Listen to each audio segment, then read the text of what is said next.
Vous êtes le sel de la terre, mais si le sel perd sa saveur, avec quoi la lui rendra-t-on? Il ne sert plus qu'à être jeté dehors et foulé aux pieds par les hommes. Matthieu 5, 13.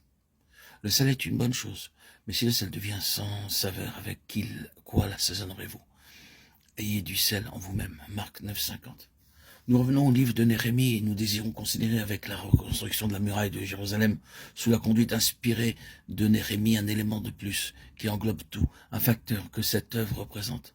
Nous parlons du rétablissement du témoignage du Seigneur, ce que Néhémie appelait le grand ouvrage que Dieu avait mis dans son cœur de faire.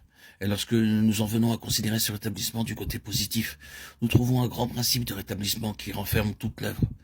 Il n'y a pas nécessité d'une réflexion très profonde pour reconnaître que la reconstruction de la muraille détruite de Jérusalem entre en ligne avec un témoignage de résurrection. Et pour constater combien ceci est tout d'une pièce avec l'histoire d'Israël, parce que nous nous rendons compte, je crois que nous pouvons dire cela, que cette muraille est un emblème de l'histoire spirituelle du peuple.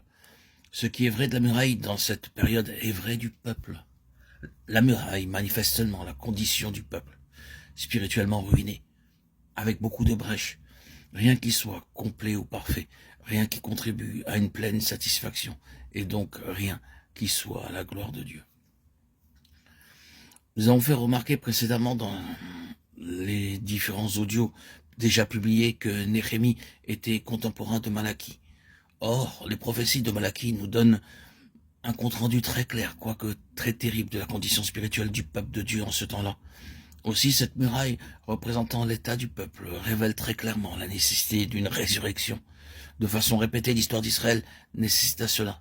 Mais à propos de cette situation-ci, vous vous souviendrez que les plus grands prophètes, en regardant au-delà de la captivité, avaient parlé de leur retour comme une résurrection. Par exemple, Ézéchiel, à l'égard de la captivité pleinement en vue, avait crié au peuple, comme le Seigneur l'avait commandé, « Voici, j'ouvrirai vos sépulcres, je vous ferai sortir de vos sépulcres. » Ézéchiel 37, 12. Or, dans cette grande parabole et image de la vallée des ossements desséchés, nous trouvons sans aucun doute la question de la résurrection en relation avec Israël, après la captivité, après l'exil.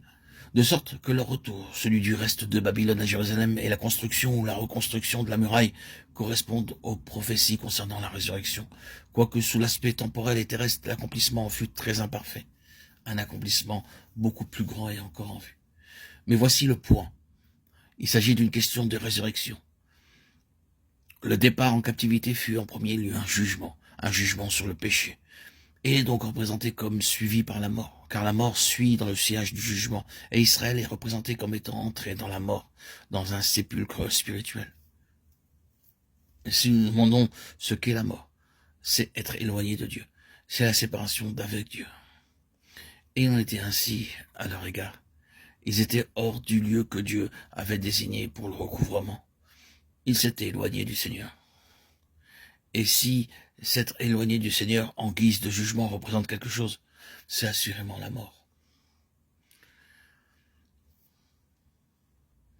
Or, toutes les fois où Dieu s'est remis en mouvement pour restaurer son témoignage, en quelque partie que ce soit ou dans une plénitude plus grande, un tel mouvement a toujours été marqué par ce qui est inhérent à la résurrection, à savoir la nouveauté de vie, ou, pour le dire sous une autre forme, la victoire sur la mort. Il en a toujours été ainsi, et il en est toujours ainsi. Un mouvement de Dieu en relation avec son témoignage, dans une plénitude plus grande, a toujours le caractère d'une résurrection, la nature d'une vie nouvelle.